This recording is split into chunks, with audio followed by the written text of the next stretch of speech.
Hello and welcome back to another episode of Into the 99, where we've got 99 cards because Commander's number one. I am one of your hosts, Daniel. I've got everybody with me. I've got Brian, I've got Sherman, I got Slothy. Brian, how you doing? Pretty good, except I didn't enjoy switching over to this the 4-person camera because, boy, my face sets off a real mean glare. Nah, it's beardless Brian's an interesting I'm look. so white, my guy. Just Someone has a baby face now. Oh yeah, Jen was talking about my butt cheek too. Get some sun, buddy. Gotta. And Sherman, how are you doing? House childs. Doing good. Tired. I'm glad the week is over. But yeah, I'm feeling a little under the weather, so I think I'm gonna take it easy the next couple of days. That's fair. Hopefully you feel better. You need your time. And Slothy, how are you doing? Oh, I'm doing pretty well. It was a long week, but I'm happy to have that over with, and now I'm talking Magic. How are you doing? Good. Same thing. Busy week, but I was a lot of moving and organizing stuff in my time off, so I'm happy to be done that. I hate it. Yeah. Fair. Other than that, no, not too much going on. Just a few truck problems, like my truck, but it's Didn't you just get a new truck? Yeah, no, it just needs a small repair and stuff. It's covered, so. All right. Yeah. I'll let it slide. Yeah, it's just a small thing. Dealership, I'll let it slide. Newish truck. But yeah, no, other than that, yeah, pretty much is that. I didn't have any time to actually play any Magic this week, which was a bit of a bummer. Yeah, I'm going out to Canmore for the weekend, so it's going to be no magic weekend for moi. Just bring your decks anyways. Make Jen play in the car. I got a new book. I should be reading that on my way out. Are you not driving? You're not driving? Oh, no. Okay. Jen does the driving. All right. Fair. I drive everywhere I go. Never let anyone else drive. I'm not pleasant to drive with. I'm critical of people. I've learned my lesson. I have been told to shut up, and so I have learned to keep my inner voice inner. That's funny. We were talking this week. We're talking Fallout spoilers for everyone who's loving the games. You missed the pre-show game chat there. Brian was talking about Helldivers. Yeah, I absolutely love that game. I guess I'm enjoying it more as they're kind of giving it a little bit of that D&D spice where there's like a game master and he's adding in certain items to it. Fair. Yeah, so like, oh no, this world got invaded. You have to go and spread some liberty. I'm not hip with the games. I have no time to play, sadly. You have no internet to play. I'm sorry. You're not wrong. You're not wrong at all. Can this game run at 30 megs when you pay for 1,500? Buddy, I'm currently getting 20 frames per second on that game. It's funny. You're getting the same frames I'm getting megs? Yeah.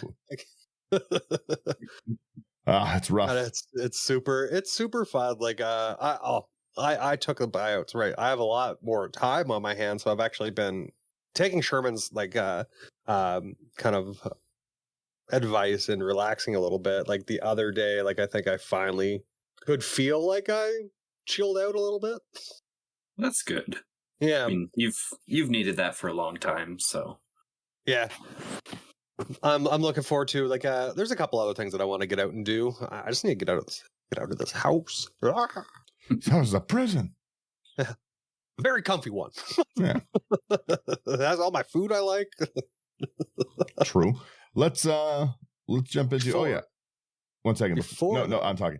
What's it called as well? Right. I also went out for a really, really fun dinner. As I was going to say as well, we went we went to like a really nice like Japanese steakhouse. That's another thing I did. It was great. It was a great time. Which one? I went to Omo. Mm-hmm. Where's that?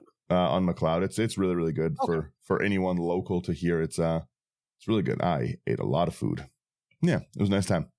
But no, yeah, it's my wife's birthday this weekend, so we were doing that. So that's what I'm off to do after this as well, is why she gets all that moving and organizing help around. I got to be nice for the weekend. Happy birthday, producer Kayla. Yeah, off screen producing. Mm-hmm. Very important job. Yeah. Not here. She doesn't produce these. She doesn't get any say on this one. All right, Brian. Now, please go ahead. I just wanted to mention for any of those listening in, if it's your first time or if you have been a long-time listener, our Discord has opened back up. It's free to join. sign up. You can create your free. If you create your free login on Patreon, you can grab it there. It's open for everybody. But also, if you message us on any of the platforms, I'm sure we'll kick it on over. And it's just we want to open it up, have conversations with our fans and everything like that, and just we always have a good time talking Magic. Yeah, it's a good spot to come see spoilers too. 50 weeks of the year is spoiler season, so two weeks of deck techs. There's always something going on. Yeah, there's a lot to actually talk about. It's always, like you mentioned, it's always spoilers. So like we have the bot in our room and it's like, wow. And you're just like, really? I love the spoiler bot. Yeah. It's the Insta post spoilers to us is nice. It is. We're on top. We're on the up and up. Yeah. So anyways, Fallout spoilers. Last weekend we started with Sherman's deck. Is that last weekend? All hell. Was, yeah, Caesar. I like the artwork, the first artwork. I don't like the second artwork at all. I'm not a fan. It looks like a mummy. Again, maybe I have to preface that majority of the set is how I feel about the majority of Universe Beyond sets. I don't like it. I don't like a lot of the majority. I don't want it. It's just not for me. I like magical artwork. That's why I was talking on Instagram that I'm excited for Bloomborough, because it's like the first set in ages that actually looks like a magical artwork set. Like actual fantasy? Yeah, instead of just like, this is Fallout, and next set, they're cowboys. Yeah, everything's fedoras and Tommy hats lately. So I'm trying to bring back the good old Magic days where creatures had swords and there was angels. Take me back. Yeah, let's go back. I have to say it, I guess, elves, but we can do centaurs, fairies, satyrs, Universes. Let's do some more dragons. Like the Universes Beyond stuff. Like, to me, I was supporting it for a while, and I was like, oh, this is cool. But like, to me now, it almost like seems like it's no different than someone just like sitting down and like proxying out I like Demon Hunter or Demon Slayer or something. What's that? Like it seems a bit wild. Yeah, right. And like just printing out like a whole like, oh, this is a My Hero Academia deck, and it's just different artwork. And I'm like, okay, because that's the first thing I see is the Crucible of Worlds, and I'm like, oh, that just looks like somebody made a proxy of Crucible of Worlds. There's no way around it. It's a reprint. It's a great reprint to get. It's very cool, but again, it looks like Crucible of Worlds proxy. Yep. All right, but I was just thinking if they made one for like Wizards in the Wardrobe, or that's not what it is. You know what I'm getting at. I don't. The lion, Narnia. Yeah, Narnia. There we go. Lion. Yeah. That's too many different thoughts in my brain coming together. At least it's maybe fantasy based. I don't know. Again, that's what I was thinking. At least it's fantasy based. We got wizards and talking lions and satyrs and demons and minotaurs. The one nice thing about Magic is not everything has to be for me, and I just don't have to buy it. So there's some cool stuff. There's lots of cool effects and everything, but this one's personally everything's for me. This one's personally just not a set for me. So it'll be interesting to see people. Like, I know Slothy loves a lot of these cards, right? So I'll be able to like see the excitement Slothy has for a lot of these. I got to see like Sherman's cool Caesar deck. The Caesar, I think, is maybe one of the only ones I really like from it. Oh hell, yeah! It's just too much stapled onto a card. So let's jump into it. Caesar, Legions, Emperor. For anyone who didn't listen last week, is a 1 and Mardu, I believe that is 1 red, white, black human soldier, which is a great. I love soldier decks. 4/4. 4 great stats. Whenever you attack, you can sack another creature. When you do, you choose 2. Phenomenal attack ability. So you either create 2 1/1 red and white creatures with haste that are tapped and attacking. Awesome, because if you get extra combats, they can keep swinging. It's a draw engine. You draw and lose a life, or you get a bolt players with the number of tokens you control. It's a really strong card. A lot of build paths for it. Like Sherman's build path is like a really cool one where you like take people's things, sacrifice things as just a raw token deck. Very, very cool. Degenerate. Yeah. This one kind of reminds me a little bit of that another Universes Beyond card, the Cult of Skaro, where it's just got all these different modes that you could kind of tune the deck towards. See, this reminds me of Negan, Zach's Negan deck, where he took my stuff and killed it. True. Or beat it with a bat. Mood. Sorry, but Dad, you killed me saying Emperor like you were Forrest Gump. No, I said it wrong, so I corrected it. Emperor. Oh. Well, you Forrest Gumped it to me. It was wonderful. No, it's because I said Empire first, Caesar Legion's Empire, and then I said Emperor. No, you're thinking of Thunder. Yeah. Yeah. Also, I wanted to talk to Dog too because it just looks like a smaller version of my brother's dog, which is the dog meat. Ever loyal, 1 red, 1 green, 1 white for a 3/3 dog. When dog meat enters mill 5, then return an aura or equipment from your graveyard to your hand. Whenever a creature you control that's enchanted or equipped attacks, create a junk token. It's an artifact with tap, sack it, exile the top card of your library. You can play it this turn, activate only as a sorcery. This to me is just a very bad version of Bruna. Like if you're going to play self-mill auras, you at least want them to come back, right? Like just self-milling 5 cards to get 1 back, possibly, that you still have to then cast. Like it doesn't bring it to field, it doesn't attach it. That just to me seems like it kind of sucks. Yeah, I feel like for this one, you're going to want a lot of blink just to be able to get all those things back. Yeah, I don't know. I like, again, who was asking for red, green, white self-mill auras? All right, fair. Like I said, there's a market for everyone, right? I stand corrected. Yeah. I'll let whoever wants to take the next one, but I'm like again, sometimes I fail to see the vision. Just because I don't understand the vision doesn't mean it can't be a cool deck. Yeah. I'll grab the one that you did mention there, the Crucible of Worlds. We got 3 colorless. No, we'll skip reprints. There's too many good reprints. You may play this land from your graveyard. Yeah. Remember, there's like 146 minus the face commanders that we need to talk about, not including the reprints. Yeah. Skip the proxy reprints. Go to Best Proxy Shop. Promo code IT99. He does better proxies than this. All right. We got the new Dr. Madison Lee. White or blue, red, white. A legendary creature, human scientist. Whenever you cast an artifact spell, you get an energy counter. Tap, pay an energy counter. Target creature gets +1/+0 and gains trample and haste until end of turn. You can tap it, pay 3 energy to draw a card. You can tap it to pay 5 energy to return target artifact card from your graveyard to the battlefield tapped.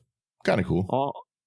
The only thing I think about this every single time I see blue in a tap and untap mechanic is just intruder alarm going like crazy every single time. Intruder alarm, dramatic scepter. Yeah, it's hard not to. So you I guess if you have like an infinite way to cast artifacts, but like to be honest, I don't think you can bounce what is the Cloudstone Curio? I think specifically doesn't let you bounce artifacts, so it's a lot harder to get that back into your hand. But even then, like you can use something like Equilibrium. Oh, shenanigans would be afoot for sure. Yeah, like that. Yeah, there's Equilibrium, Ornithopter kind of thing. Cast a creature, don't pay, bounce it kind of thing. Yeah, there's so many different ways, but like I just see this, I'm just like, yeah, or like I would just like return every single artifact creature card that I have and just play them for free. With like, I don't know, Ethereum Sculptor, and then like use like Hercules Recall or Retract or something. Yeah, you get it. Yeah. Anyways, let's keep going here. And energy counter is kind of cool though. Yes, Slothy, please. Could I get Sherman to take that one? Because the next 2 I would like to talk about. Sure. Yeah, I can do that. Okay, we got Liberty Prime Recharge for a 2 and a blue, red, and white. One second. No. Well, I think Slothy wanted that one, right? No. The next 2 after that. What about this West Tech Tyrant thing? That's Grave Titan. That's Grave Titan. Okay, I see it. Oh, okay, I get it. All right, please. Yeah. Okay, so we were talking about Liberty Prime Recharge. It is a robot. It is 8/8. It's an artifact creature legendary. It has vigilance, trample, haste. Whenever the Liberty Prime Recharge attacks or blocks, you can sacrifice it unless you pay 2 energy. If you pay 2 mana and tap it, you can sacrifice an artifact and you get 2 energy and draw a card. Democracy is non-negotiable. Yes. America. No. Hellfires. But it's Captain America colors. I guess Liberty Prime is such a cool character. Yeah. That's fair. All right, Slothy, take your 2. Yeah. So next up, we've got Mr. House, President and CEO. Costs Mardu for a 0/4 legendary artifact creature human. Whenever you roll a 4 or higher, create a 3/3 colorless robot artifact creature token. If you rolled 6 or higher, create that token and a treasure token. And you can pay 4 and tap it to roll a 6-sided die, plus an additional 1 for each mana from treasure spent to activate it. This, having come after the D&D sets, is absolutely bonkers. Because it doesn't say you have to roll, whenever you roll a 4 or higher, on a D6. So you can just roll as many D20s as you can. And yeah, anytime you roll. Yeah, exactly. It's so good. I like the gambling. It seems fun. And you're in good colors to make treasures. Yeah, definitely. Good treasures, good treasure payoffs. Yeah, and you wanted the next one too, I believe. I did. Next one is Preston Garvey Minuteman. 2 and Naya for a 4/4 legendary human soldier. At the beginning of combat on your turn, create a green aura enchantment token named Settlement attached to up to 1 target land you control. It has enchant land, and enchanted land has tap to add 1 mana of any color. And whenever Preston Garvey Minuteman attacks, untap each enchanted permanent you control. This card is already more useful than Preston Garvey in Fallout 4. Fair. Being able to just load up everything with a bunch of cheap enchantments, including being incentivized to enchant your lands more, and then just be able to get basically another untap step, is phenomenal. And I'm very, very excited to build this one. And you're in all of the colors to have all of the doubles. Yeah. Yeah, doubling season, Anointed Procession. Mondrak, yeah. This card's going to go silly, I think. Is Ravages of War a new card or just another proxy reprint looking thing? It is a reprint from like the 90s. Okay. I wanted to talk about the next one, which is a reprint, and then the one after it. But like, again, why like Tarmogoyf is in the decks as like a reprint thing? You know, I'd like. Well, what do you got? Wasn't it like a $60 card? No, it was substantially higher than $60. They got like 100, 120, and they're putting it in the pre-con. There was a huge thing about it back in the day during one of the drafts. I believe someone pulled like a foil one, and they grabbed that for the tournament instead of what they actually needed. But they, and everyone complained about it. But anyways, that's a long story. So some people are like, oh yeah, you shouldn't draft for rares. You give me a very expensive card like that, I'm taking it for sure. I don't care about your $50 prize pool. The integrity of your tournament doesn't matter. I want this card. It's like $2,000. Yeah. I ended up like selling it for charity. So. Yeah.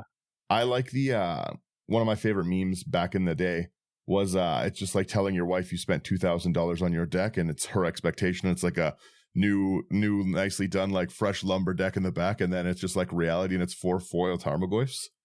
I always enjoyed that one. But yeah, again, Tarmogoyf is, in my opinion, not an acceptable reprint in a deck.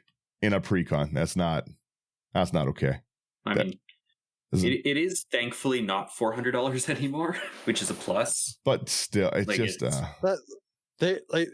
Wizards said we don't care about the secondary market. They're pooping all over the secondary market. Man, that card has fallen. But yeah, I really really like Tarmogoyf and stuff, and that was like for me that was a card that like it was a point of pride to have. Like back in the day, I was like, oh, this is really fun. And now it's just like trash reprint rare with bad art. $10 rare. There we go. How the mighty have fallen. All right, so we have the Master Transcendent. 1 black, 1 green, 1 blue for a 2/4 mutant. When it enters, target player gets 2 rad counters. The rad counters seem like a fun mechanic. Tap, put target creature card in a graveyard that was milled this turn onto the battlefield under your control. It's a green mutant with base power toughness 3/3. It loses its colors. I like a mill someone reanimate deck. That's fun. Yeah, that's really neat. Generally, my defense personally to being milled is playing the Eldrazi. If I know that I'm in like a mill heavy meta or I'm self milling, I throw in like one of the resets. So it is kind of funny to just take that from me. That kind of throws a wrench in my plan, and suddenly you have an Ulamog, a 3/3 green mutant Ulamog, but an Ulamog nonetheless. Nonetheless. Brian, you want the next one? Sure thing. We got the Wise Mothman. One colorless, black, green, blue, a legendary creature, insect mutant, flying. Whenever the Wise Mothman enters the battlefield or attacks, each player gets a rad counter. Whenever one or more non-land cards are milled, put a +1/+1 counter on each of up to X target creatures, where X is the number of non-land cards milled this way. 3/3. Kind of cool. What does anyone know off the top of their head what the rad mechanic is? Seems like mill. Yeah, so during your upkeep, depending on how many rad counters you have, like, let's say you have 2, you would mill 2 from your deck, and if it is a non-land card, then you remove a rad counter. If it is a land, and you lose a life, I think, and if it is a land, you keep the rad counter. Interesting. Yeah, so you lose life equal to the number of cards you mill. So it's a big mill mechanic kind of thing. Okay. Yeah. Kind of cool. But you can also lose the rad counters. I like that. Mm-hmm. Yeah, so if you've got 5 rad counters, you're guaranteed to lose 5 life when you mill 5 non-land cards. Yeah.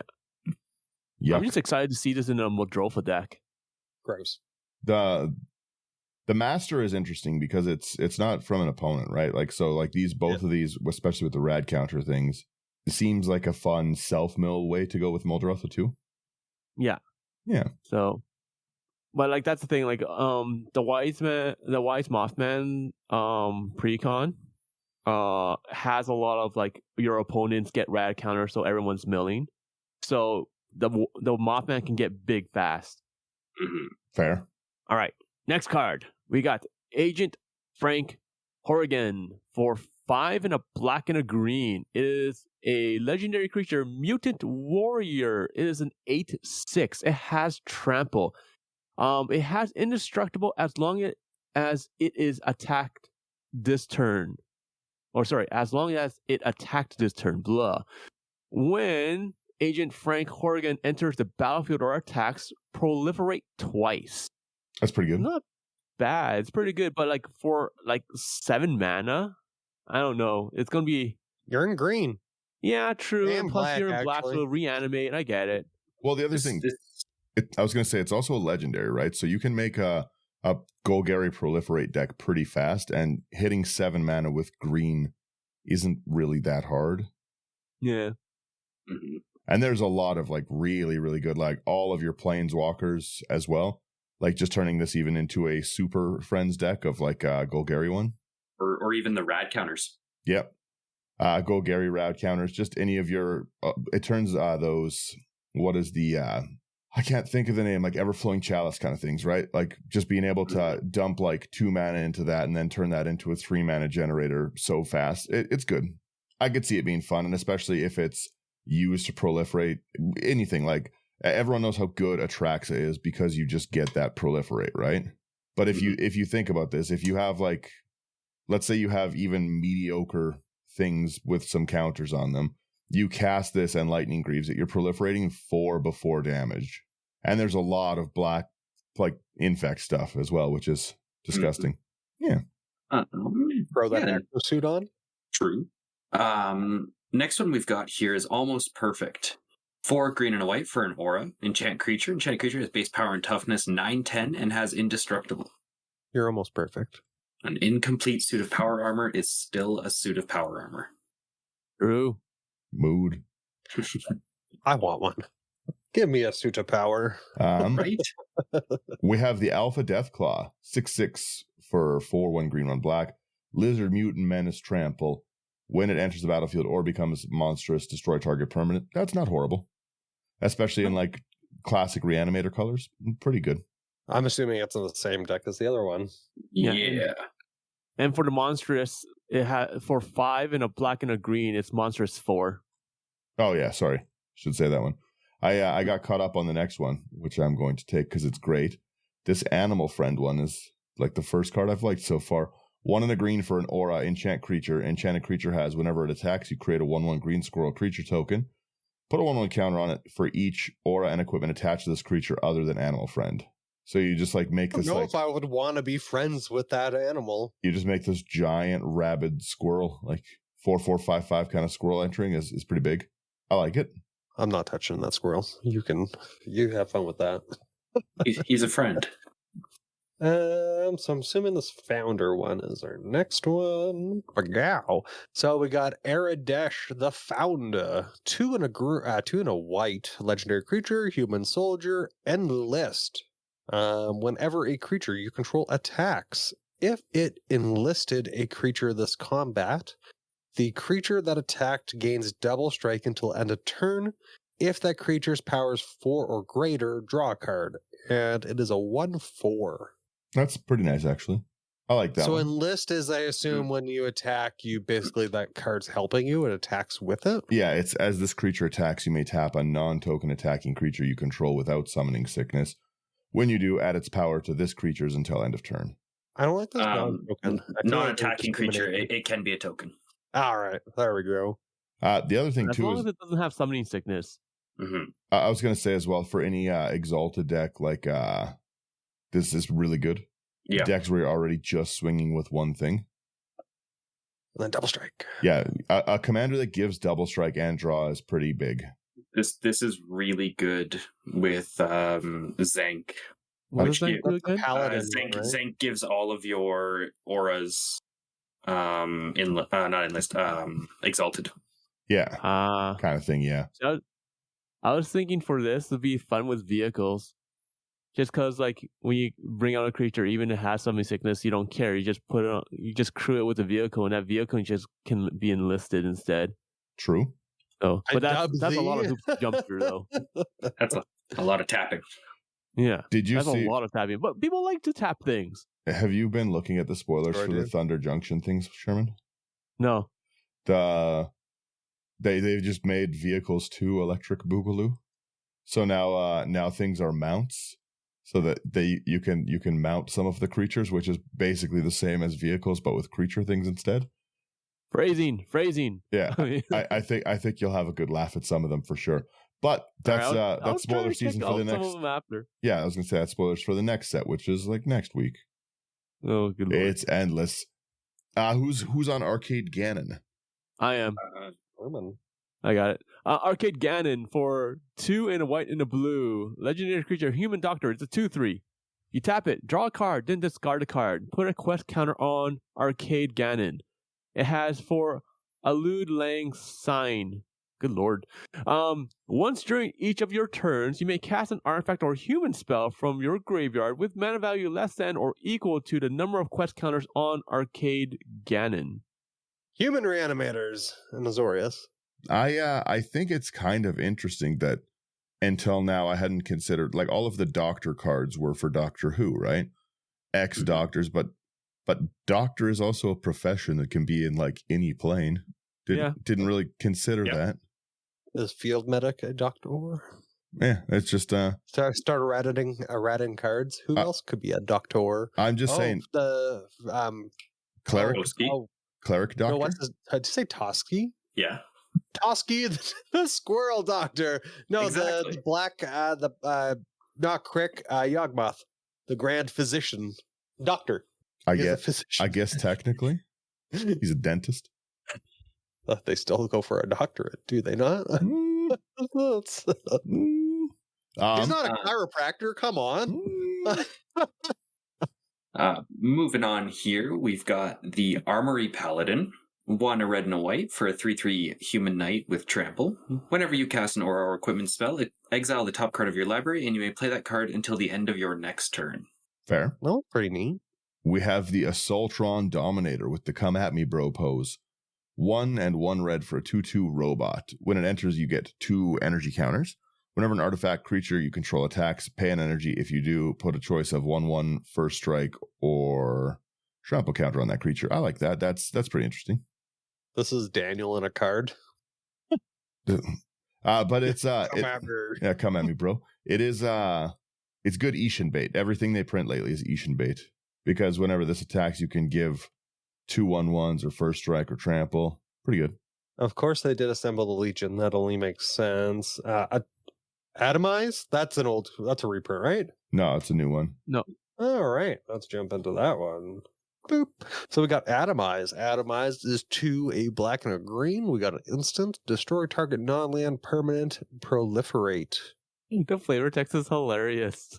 Plasma rifles, separating soft tissues from hard ones since 2077. Facing. Oh, let's see. What's the next one we got here? Oh, we got automated assembly line for 1 and a white. This is an artifact. This is definitely Whenever a one or card. more artifact creatures you control deals combat damage to a player, you get an energy counter. You can pay 3 energies and create a tapped 3/3 colorless robot artifact creature token. I like it. Yeah. Then we've got the Battle of Hoover Dam. 3 and a white for an enchantment. As Battle of Hoover Dam enters the battlefield, you can choose the NCR or the Legion.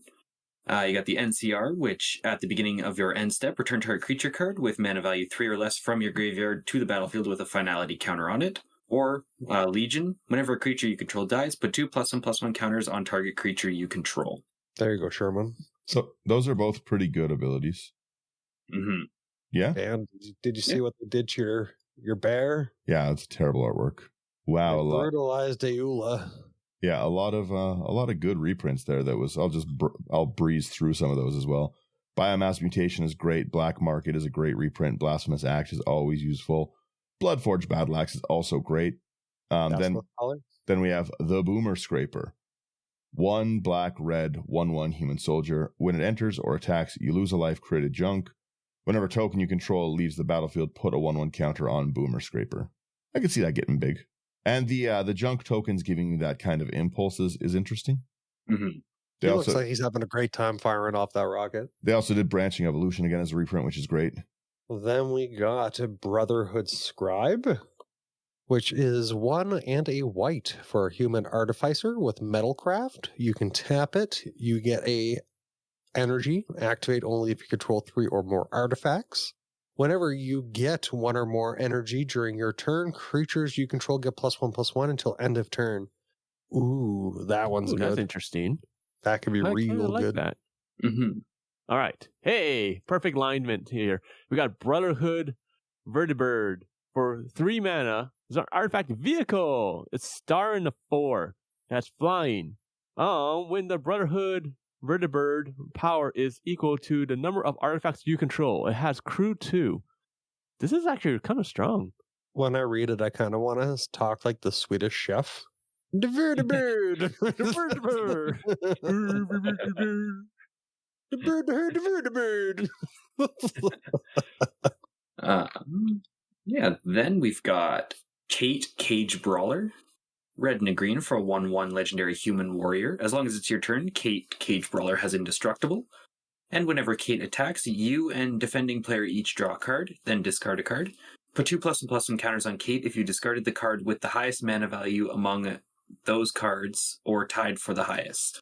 I wish this was red-white Boros, so we could put that in, what's her face? The Borkinator. Nelly Borka? Yep. Having built in indestructible is pretty great. Mm-hmm. Blasphemous Act the board all day. Captain of the Watch reprint, which is great. We have Cass Hand of Vengeance. 1/1 red, 1 white for a 4/3 human ranger. Vigilance. When cast or another creature you control dies, if it was enchanted or equipped, return any number of aura cards that were attached to it from your graveyard to the battlefield. Attach the target creature, then attach any number of equipment that were attached to it to that creature. That is good. Oh, that's really interesting. Yeah, so if you just kill any of my things that are enchanted, they just come back.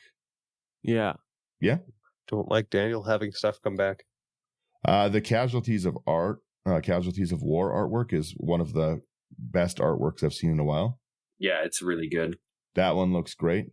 Cheap proxy look or not, it's a great look. War never changes. Yeah. Champion's Helm as well, another reprint. Chaos Warp, another reprint. A good set of lands reprints. All right, somebody take Codsworth. I will take Codsworth, because that's probably like the one card I actually remember. Codsworth, Handy Helper. It's 2 and a white. Legendary artifact creature, robot. Commanders you control have Ward 2. Excellent. I know exactly where this is going. Tap, add 2 white mana. Spend this mana only to cast aura or equipment spells. Never mind. Tap it. Attach target aura or equipment you control to target creature you control. Activate only as a sorcery.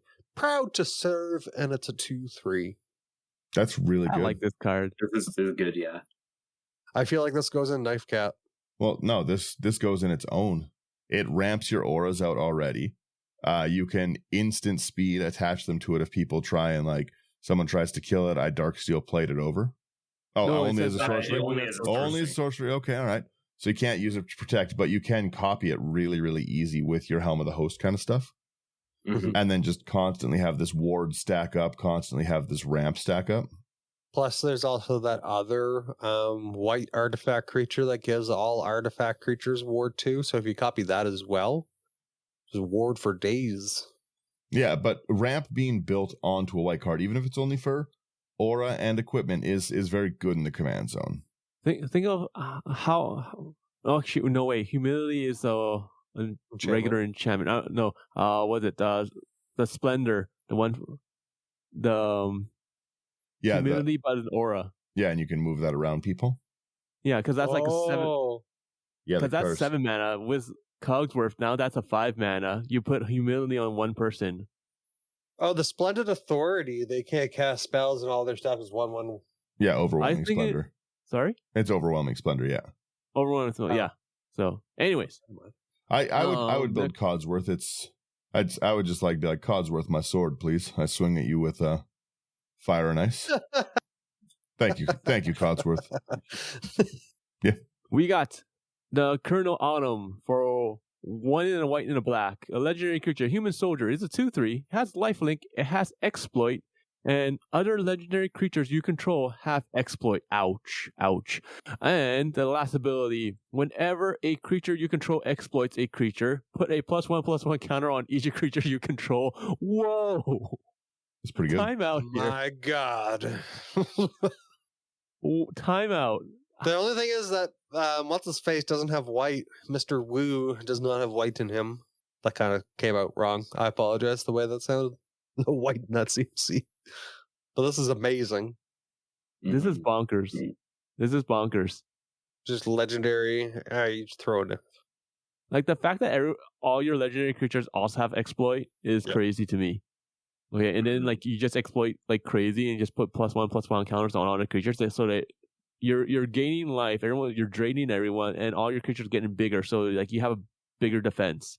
The nice thing is too, it doesn't say non-token. Because like for Henry Wu, he mentions non-token.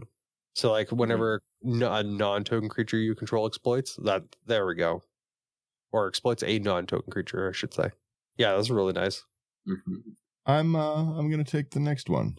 I have a reason for this. We have Curia Emergent Intelligence, 1 and a blue for a 1/3 robot. When Curia Emergent Intelligence deals combat damage to a player, draw cards equal to its base power, which is pretty good.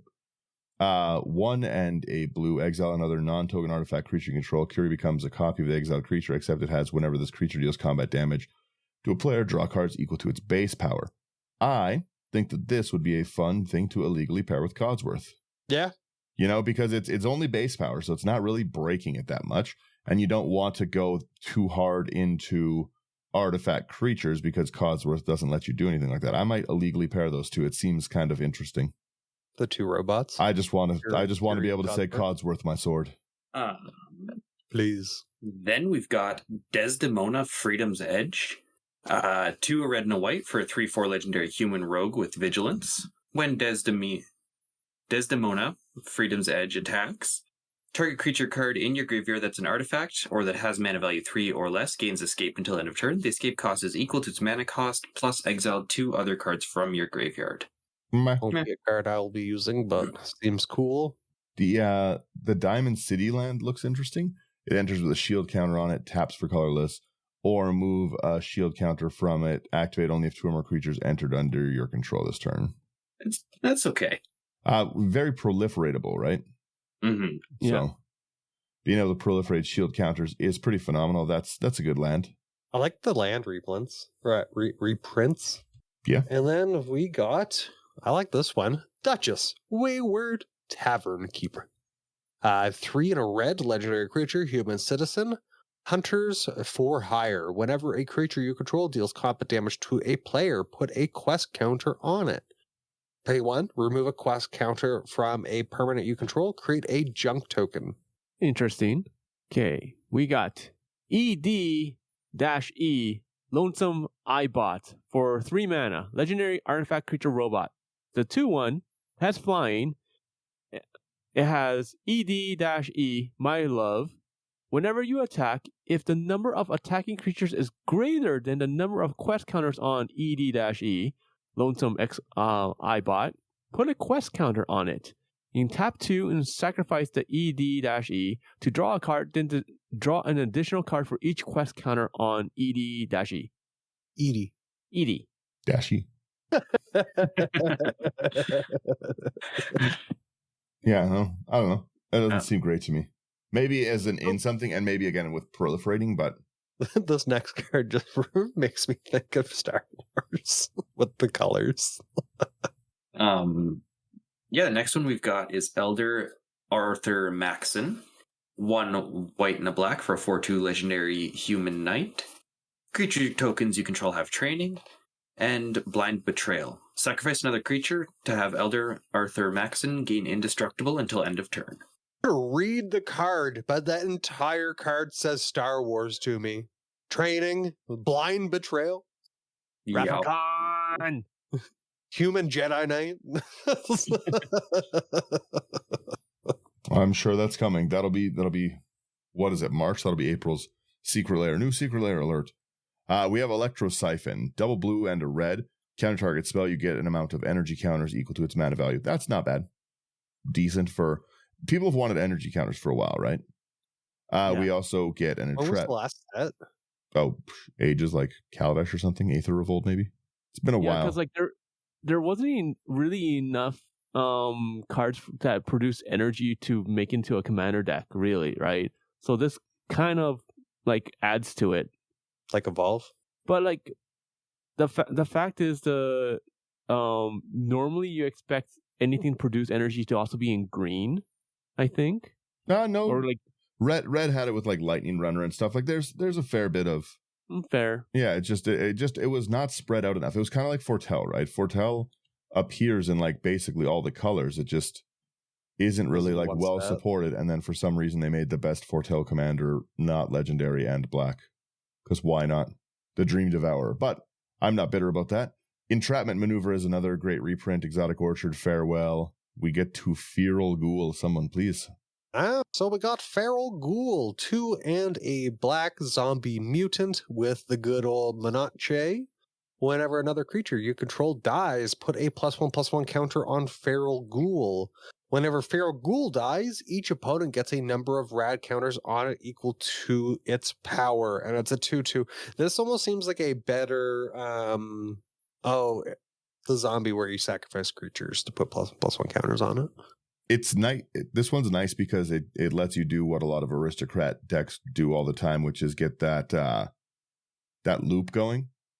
Yep. So, you just keep a sacrifice thing. This becomes like a 20-20 or something, 30-30, and you eventually sacrifice it and everyone mills their whole deck. You just pass the turn, everyone mills. Please, and lose 30 life. Yeah. It could be a fun. I could see it being useful for sure. Oh, we got the pay one, the tap lands. The Signet lands, hate them. Yeah, I don't really play them. Hate them. Never use them. You got what? Fervent Charge. Is that a reprint? I don't think so. Yes, it is. Is it? It is. Oh. Apocalypse. All right, well then. I've never seen this card before, but... Then, let's see. Ferret Pools, that's a reprint. Okay, we got Split Card, Find, and Finality. So, the Find that one's side... a reprint too. Sorry? Oh, that's a reprint? So Sweet, many let's go reprints, yeah. back. Fraying Sanity is reprint for sure. Gem Razor, Reprint. which is Toxic Sheep Squatch. We have Glacial Fortress. Okay, here we go. New card. Grim Reaper Sprint for 4 and a red. The enchantment Aura has Morbid, so it costs 3 less to cast if a creature dies this turn. Okay, when the Grim Reaper Sprint enters the battlefield, untap each creature you control. If it's your main phase, there is an additional combat phase after this. An enchanted creature gets +2/+2 and has haste. Not bad. Ooh, I like this. Sweet. Very cool Guardian Project reprint. Very weird artwork. Yeah, I think this is the backside of the master. Yeah. Oh. Yeah. What's up on the building he's looking at? Looks like the Hulk's on there. Is a mutant coming out of that. The next new one we've got is Hancock Ghoulish Mare. 2 and a black for a 2/1 legendary zombie mutant advisor. Each other creature you control that's a zombie or mutant gets +X/+X, where X is the number of counters on Hancock Ghoulish Mare, and he has Undying. Sweet. Not bad. Hardened Scales reprint, great.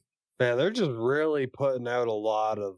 Really just damaging the value of cards for people. But also, again, on opposite side of that coin, making it more accessible for people to get in. So, let's look at it that way as well. We also have Harold and Bob, First Newmans. It's really funny. I cast Harold and Bob. 2 and a green, 3/3 Treefolk Mutant. Vigilance Reach. When Harold and Bob, First Newmans, died.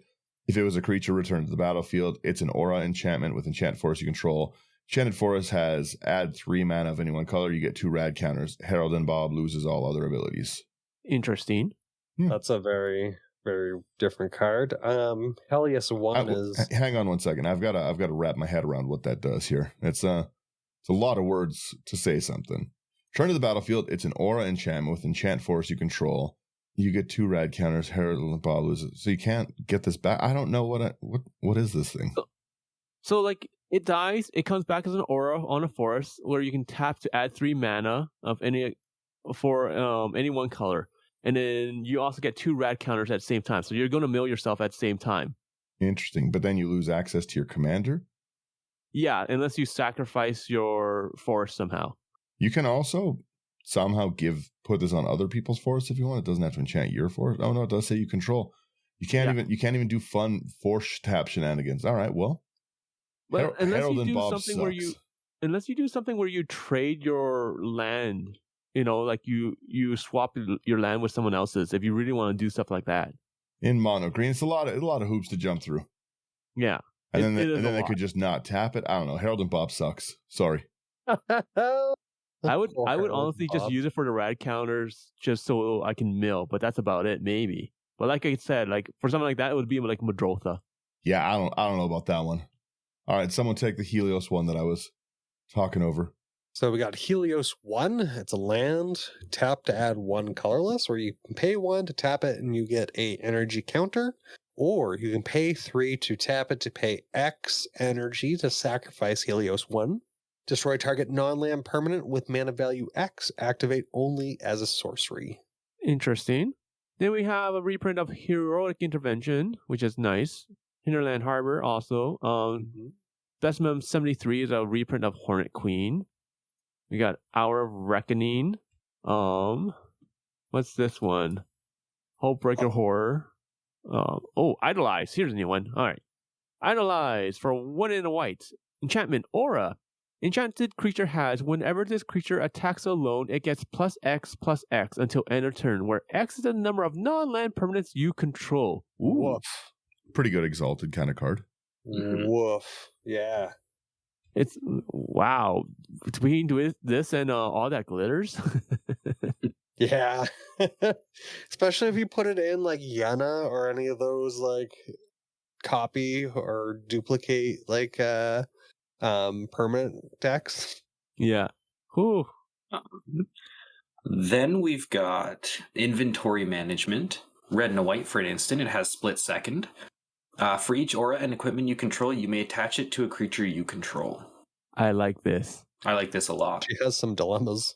That's a good card. I like playing with equipment, and like I wish it would made things like this card makes it easier to play those decks. So I really, really do appreciate this. Mm-hmm. Split second is nice too. I'm a fan of that. We have James Wandering Dad, 2 and a blue for a 2/4 human scientist. It has an adventure on it. The adventures follow him. X double blue, investigate X times. And then its actual ability is tap, add 2, spend this only to activate abilities. 2 colorless. Next. The next card we have is Jason Bright, the Glowing Prophet. 2 and a blue, legendary creature, zombie mutant advisor. Whenever a zombie or mutant you control dies, if its power was different from its base power, draw a card. Come fly with me for 2 colorless. Sacrifice a creature. Put a +1/+1 counter on target creature you control. It gains flying until end of turn. The name of that ability is really funny. This group of people, I'm pretty sure they're the ones who wanted to like launch themselves into space to start a new civilization, and then just ended blowing themselves up. Oh, was that in Fallout 3? I think that was 3. Yeah, I think that was part of one of the DLCs. I think I remember this one. Oh, Frank Sinatra, love it. All right, we got Junk Jet for 1 in a red artifact equipment. When Junk Jet enters the battlefield, create a junk token. And for 3 mana, sacrifice another artifact. Double equipped creature's power until end of turn and has equip of 1. This is a dope equipment. Yeah. I sacrificed my junk token. I double my creature's power. Fair. That's pretty good. I'll take Sorry. the next one, Slothy, so you can have it. We have the alternate name for the set. It's Junktown. That's all I wanted to say. You know it.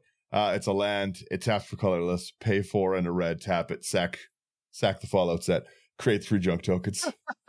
I'm not a fan. You just hating this.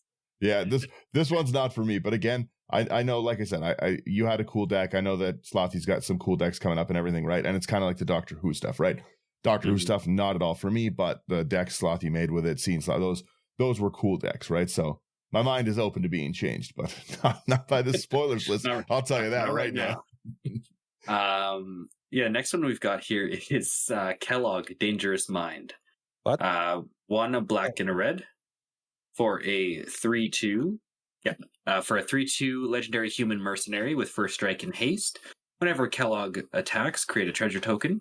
And you can sacrifice 5 treasures to gain control of target creature for as long as you control Kellogg, and activate only as a sorcery. Kellogg's looking a lot into like a cereal box. Stewart. This is great. What was that? Did you say that they're great? They're great.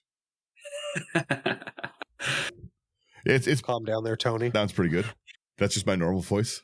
It is. I love it. I got a tiger. I get tiger paint on and everything. I've been waiting this whole time. I actually love the set. We've got Lethal Scheme, 2 double black. It's an instant with Convoke. Destroy target creature or planeswalker. Each creature that convoked it connives, which is draw a card, discard a card. Yeah. Pretty good. Convoke removal is good. And then we got Lily Bowen, Raging Grandma. 3 and a green, legendary creature, mutant warrior, vigilance. Lily Bowen, Raging Grandma enters the battlefield with 2 +1/+1 counters on it. At the beginning of your upkeep, double the number of +1/+1 counters on Lily Bowen. If its power is 16 or less, otherwise remove all but 1 +1/+1 counter from it. Then gain 1 life for each +1/+1 counter removed this way. Entertaining. This is really cool. Entertaining for sure. This seems like a fun commander. Mono green. Definitely up my alley. Power life gain. Like, I really wanted to curse there, but this is some big beats right now. yeah. Doubling season brings it to 4 on enter. Primal Vigor up to 8. Branching Evolution up to 16, and then Hardened Scales. Yeah, so you could get it going like on just enter the battlefield alone. Oh, can I illegal partner with Thanos is out here looking anger? cracked. All right, we got Macready, Lamplight Mayor for a white and a black, a legendary creature, human advisor. It's a 1/3. Whenever a creature you control with power 2 or less attacks, it gains Skulk until end of turn. When a creature with power 4 or greater attacks you, its controller loses 2 life and you gain 2 life. I don't know how I feel about this one. Interesting, I think. Like, giving everything, whenever a creature you control with power 2 or less attacks against Skulk, that there's not much combat damage. Yeah, I was gonna say it's not combat tricks colors. Yeah. I think this works pretty well with Downley. Maybe. Yeah, because you get another thing. Again, it's you maybe sneak some infect stuff in. I don't really know.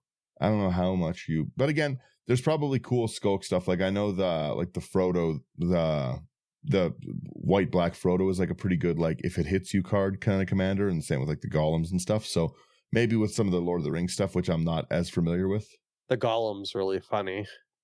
The 50-50 attack. Yeah, you get it. Who's taking Marcus? I will take Marcus. Marcus. We got Marcus Mutant Mare. 3 green and a blue for a 4/4 legendary mutant advisor. It's got vigilance and trample, and whenever a creature you control deals combat damage to a player, draw a card if that creature has a +1/+1 counter on it. If it doesn't, put a +1/+1 counter on it. That's very good. Because it's not whenever one or more. Mm-hmm. So you can just swing in and get like either huge amounts of counters or draw engine. I like a commander with draw in it. We've got the Mariposa military base. It enters tapped. You may have it enter. If you do, you get 2 rad counters. Tap to add colorless, pay 5, draw a card. This ability costs 1 less for each rad counter you control. Or rad counter you have, sorry. That's not bad. Martial's Anthem new? Nope, neither's Martial Coup. Neither's Masterwork of Ingenuity. Magaton's Fate? I think so. Let's go.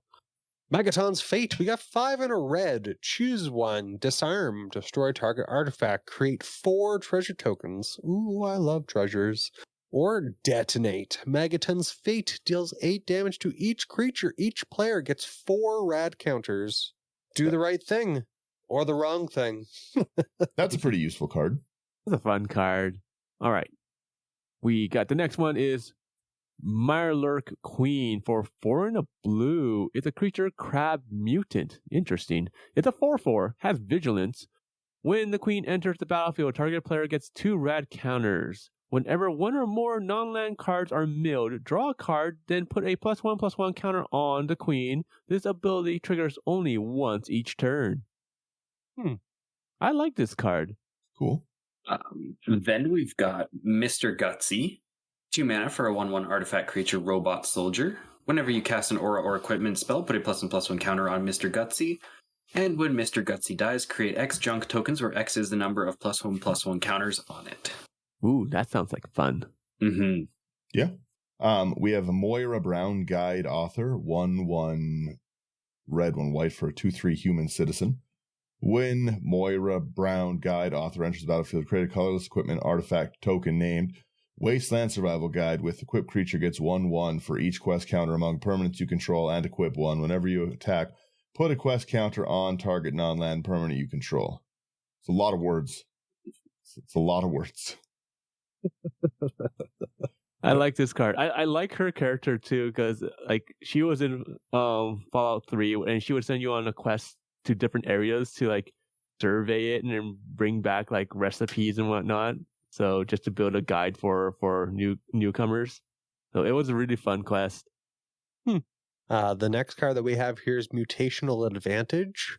1 green blue instant permanents you control with counters on them gain hexproof and indestructible until end of turn. Prevent all damage that would be dealt to those permanents this turn. Proliferate. Oh, yeah, that's good. My pipe. Yeah. I got nothing bad to say about that one. Okay. Is it me now? Yep. Yeah, it's me. Yeah. All right. We got Mysterious Stranger for 2 red. We got the creature human rogue. It's 3/2. It has flash.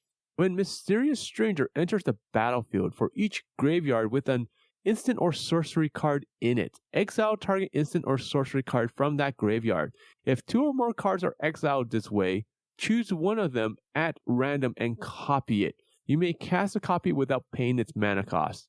Huh. That's a fun. Yeah, that's definitely a fun ETB. Man. I would just blink that like crazy. Blink or copy, yeah. Mm-hmm. Yeah. Then we've got Nick Valentine, Private Eye. 2 and a blue for a 2/2 legendary artifact creature synth detective. Nick Valentine, Private Eye can't be blocked except by artifact creatures, and whenever Nick Valentine or another artifact creature you control dies, you may investigate. Yeah. Your case is my top concern, citizen. This one has infinite dies trigger ability with mechanized production. It turns, or not mechanized production, March of the Machines, where it turns all of your artifacts into creatures with power toughness equal to their mana value. So then they just infinitely die, and It's not a unclosable loop because you may investigate, but you can just have like infinite graveyard and artifact dice triggers. That's mean. Yeah.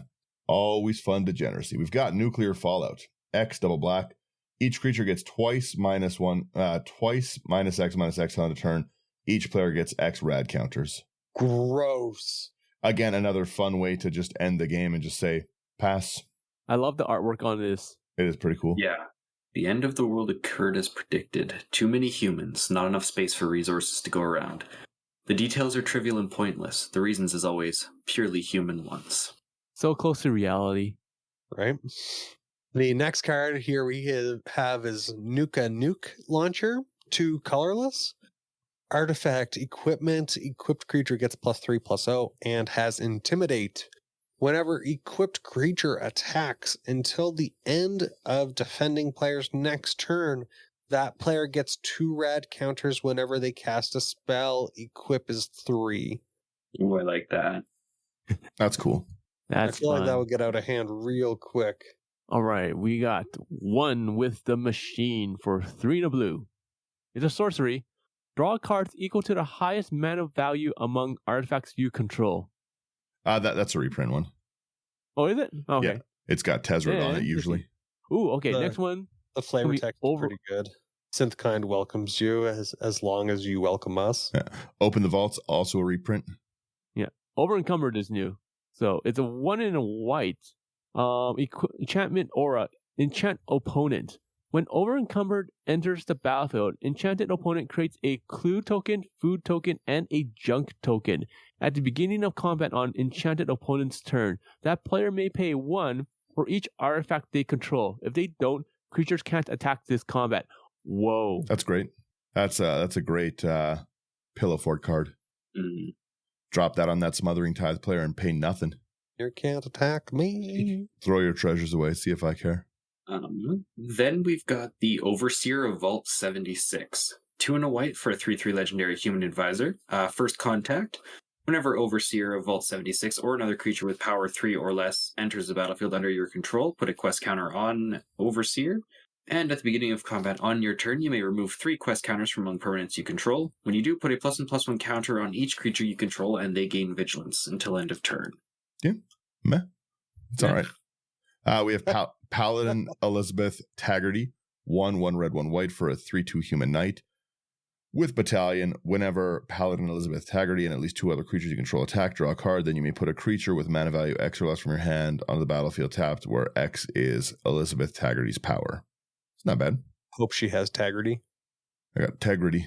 Panharmonicon reprint with the worst art I've ever seen on a Panharmonicon. Whew. This is a Was it a harmonica? It's horrible. The difference Oh. between surviving and living is joy. And I'm not, you know how bad the art has to be for me to not be happy about more Panharmonicons being out there? Whew. All right. Keep my comments to myself, please, someone. Sherman, this does seem like a U card because you have it. Do you want to take this one and I'll take the next one? Sounds good. All right. We got a Pit Boy 3000 for a single colorless mana. We have artifact equipment. Whenever equipped creature attacks, choose 1. We have sort inventory. Draw a card, then discard a card. We have pick and perk. Pick a perk. Put a +1/+1 counter on that creature. And we have check map. Untap up to 2 target lands and has equipped 2. I like this a lot. Yeah. I like that. Pretty decent equipment. All right. Then we have Piper Wright, Public Reporter, 1 and a blue legendary creature, human detective. Whenever Piper Wright deals combat damage to a player, investigate that many times. Whenever you sacrifice a clue, put a +1/+1 counter on target creature you control. You can't stop the press. 1/2. I like this. Mm-hmm. Then we've got Plasma Caster. 1 and a red for an equipment. Equipped creature gets +1/+1. Whenever equipped creature attacks, you get 2 energy counters. You can pay 2 energy counters to choose target creature that's blocking equipped creature. Flip a coin. If you win the flip, exile the chosen creature. Otherwise, Plasma Caster deals 1 damage to it. That's decent for sure. Mm-hmm. I feel like this would be really funny in like Slicer decks. Slicer decks, Gross. Ishin decks, yeah. stuff like that. That would be a really good one. Did you say Slicer decks, plural? Yeah. Correct. People play Slicer. We have the Powder Ganger, 2 and a red for a 2/2 human rogue with squad. I do like squad. Squad 2, you can pay it any number of times to make any number of copies of it. When it enters, destroy up to 1 target artifact. Decent removal card. I love the facial expression on the guy. And then next up here, we got Power Fist, 1 and a green artifact equipment. I was about to say creature. Equipped creature has trample, and whenever this creature deals combat damage to a player, put that many +1/+1 counters on it. Equip 2. Nice. Yeah. I like this one. Mm-hmm. I like equipment in general. Daniel, looking at, if these are all commander decks, looking at the lands, they like took your comments to heart and actually like beefed up the land base in these decks. Kind of. They're all, it's a lot of signet lands and a lot of check lands. It's still better than what we've been getting, but I think like the Prairie Streams and everything could have gotten another people or whatnot. People were really unhappy with the sliver deck kind of thing. Like that land base was abysmal. Yeah, for like a $200 deck, like get the out of here and go fly a kite. Because yeah, like I would agree with you. You had a perfect point. But seeing the lands so far, I'm happier with these lands for a pre-con if they're going to be pricier. There's a Tarmogoyf in the pre-con. You'd think they'd put a few lands in. You would think, right? Very true. Who's on this pre-war formal wear? I am. So pre-war formal wear for 2 and a white. It's an artifact equipment. When the formal wear enters the battlefield, return target creature card with mana value 3 or less from your graveyard to the battlefield and attach pre-war formal wear to it. Equip creature gets +2/+2 and has vigilance. It has equip cost of 3. Man, Cogsworth be getting suited. Cogsworth, please. My pre-war formal wear. Pure Steel Paladin reprint. This next one is probably one of my favorite cards from this set, and it's only got 2 words on it. It's 3 and a blue. It's Radstorm. It's an instant. Storm, proliferate. Decent. No. Yes. We have the Rampaging Yaoguai? I don't know. That's what I'm calling it. Yep. X triple green for a 2/2 bear mutant. Call him your boy. Yeah, Rampaging ya boy. It's Daniel.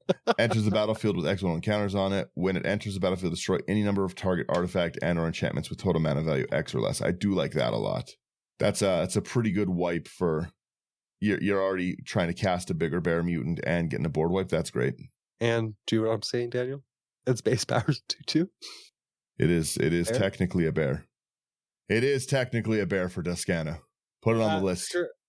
Yeah, Sherman, this is a vehicle. Do you want it? Sure. Yes, it's a Recon Craft Theta for 4 mana. It's a 4/4 artifact vehicle. It has flying. When the Recon Craft Theta enters the battlefield, create a 0/0 blue alien creature token. Put a +1/+1 counter on it. Whenever the Recon Craft Theta attacks, you proliferate, and it has crew of 2. When I first saw this this artwork, I thought of what was that Aliens movie? Prometheus. Like Aliens, like 1, 2, 3 is like the original had the ship on it too. Yeah. Sorry. The original had the ship on the planet, and you could see the yeah, like the size of it. Right? That's what the ship reminds me of, like the shape of it and everything. Mm-hmm. So, anyways, and then we got the Red Death Shipwrecker, blue-red legendary creature crab mutant, alluring eyes. Tap, go to target creature an opponent controls. That player draws a card. You add a mountain or a red to your mana pool. That little fella is deadly in his own fashion. And it's a 1/3. I like that one. Are we looking at Is It Group Hug? Where I goad? I don't know how is a group hug. I'm really liking this idea too. I'd be have dibs. Yeah, I might build that, but that's if you want to build that as like an episode, that'd be fun. Group hug is fun. Group hug Or this adjacent. might just go into my this might go into Ian. Yeah. Or chaos. Also a good chaos one. Slothy, please. Yeah. Then we've got the good boy Rex Cyberhound. 1 white and a blue for a 2/2 legendary artifact creature robot dog. When Rex Cyberhound deals combat damage to a player, they mill 2 cards and you get 2 energy counters. You can pay 2 energy counters to choose target creature card in a graveyard, exile it with a brain counter on it, activate only as a sorcery, and Rex has all the activated abilities of cards exiled with brain counters on them. That's cool, because if you lose Rex, then you don't lose the abilities. Mm-hmm. That's fun. I might pair this one with Codsworth. Don't know if that's his friend. I might just make a bunch of... please, suit my dog. You know what? The game is at the point, like the reprinting Tarmogoyfs and precons, I'll pair what I want where I want. We have Rose, Cutthroat Raider, 2 double red for a 3/2 robot. First strike, raid at the end of combat on your turn. If you attack this turn, you create a junk token for each opponent you attacked. Whenever you sacrifice a junk, you add a red. You should do Rosie and Rose. Rosie and Rose? Or Rose and Rosie. Yeah. Rose. That could actually be really fun, though. I make a junk token. I also make a treasure or a food token. Yeah, this food is junk. This food is junk. Name of the deck. Oh, wow. We got a Ruinous Ultimatum reprint? That was probably a good one. We haven't seen that one since Ikoria. Scattered Grove Scavenger Grounds? No, that's a reprint. Okay, here we go. We got ourselves a Screeching Scorch Beast. That's what I call my wife. I was going to say, that's what my friends call me. I just screech. That's 4 2 black, bat mutant flying Menache. Whenever a Screeching Scorch Beast attacks, each player gets 2 rad counters. Whenever 1 or more non-land cards are milled, you may create that many 2/2 black zombie mutant creature tokens. Do this only once each turn. Cool. Yeah. I like that. Legendary. Man, at this rate, I might get the mutant deck. It seems like Seems lot of fun. Yeah. All right, we got. Debating on. I was thinking of going out yesterday, but I was like, nah. Do you know what? I should probably save my money. Blah blah blah blah blah. Now going through these full decks, there's some fun cards in here for sure. Yeah. I'd rather probably get them for a cheaper price than waiting like 3 only weeks. Interested in Codsworth. Codsworth, please. All right. The next card here is Securitron Squadron for 1 and a white. Artifact creature robot. There are 2/2s. It has Squadron 3. It has Vigilance. And whenever a creature token enters the battlefield under your control, put a +1/+1 counter on it. Ooh. Yeah, you get that pretty big. Daniel, please. Yeah, already on it there, bud. Thank you. And Welcome, then Thunderer. Yeah, Morning Thunder. Is this you, Slothy, or me? This would be me. Get it, buddy. Yeah, we've got Sentinel Sarah Lions. 3 red and a white for a 4/4 legendary human knight with haste. As long as an artifact enters the battlefield under your control this turn, creatures you control get +2/+2, and she has Battalion. Whenever Sentinel Sarah Lions attacks, or at least 2 other creatures attack, the Sentinel deals damage equal to the number of artifacts you control to target player. Ouch. Not bad. Solid. We have the Sentry Bot. 4 and a white with flash. It's a robot 2/5. 1 less for each creature attacking you. When it enters, you get a energy counter for each creature attacking you. At the beginning of combat on your turn, you may pay 3. If you do, put a 1/1 counter on each creature you control. That's pretty decent. A big blocker that can come out for 1. And make a lot of energy. Well, and really hose someone's plans to do a lot of damage with you, like being able to flash a 2/5 at 1 mana is great. Right. Then I believe the next one here is Sean. We got Sean, Father of Synths. 3 blue-red, legendary creature, human scientist.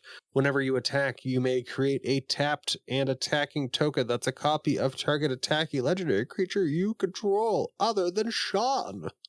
Except it's not legendary and is a synth artifact creature in addition to its other types. When Sean leaves the battlefield, exile all synth tokens you control. 3/4. That was pretty good. You can get a lot of your ETBs off, but I can't like look at this card seriously when it's named Father of Synths, because that just looks like one of the big like circle keyboards. So I would have somebody like Photoshop or just like proxy on just like the keyboard keys along this big circle thing. That's where Sean's in playing his keyboard solos.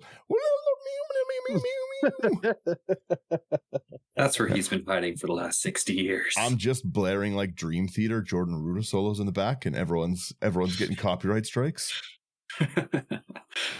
We have Sierra, Nuka's biggest fan, for 3 and a white. Legendary creature, human citizen. It's a 3/4. The Nuka-Cola Challenge. Whenever one or more creatures you control deals combat damage to a player, put a quest counter on Sierra, Nuka's biggest fan, and create a food token. When you sacrifice a food, target creature you control gets +X until end of turn, where X is the number of quest counters on Sierra. In all honesty, I really hope that the fan that sent all of the bottle caps in was Sierra. They had a chance here to enshrine the person that actually would have like that, because I know that there's the story where the guy saved up all the bottle caps, right? Mm-hmm. Yeah. Like this should be that person. Whoever did that should have been on this card. This is my problem. This is pretty phenomenal artwork. This is very well drawn. But what does that have to do with Magic? You know what I mean? I cast Nicobolus, Flying Dragon God. I cast my person who likes this cola. It's just, I don't know. It's worth please. Yeah. Maybe they'll reprint it into Sierra, Nicobolas' favorite, biggest fan. There you go. Has a statue of Nicobolas and she's kissing it. True. It's his Or bobblehead. Reflavored into the Adoring fan for when they do the Elder Scrolls set. Fair.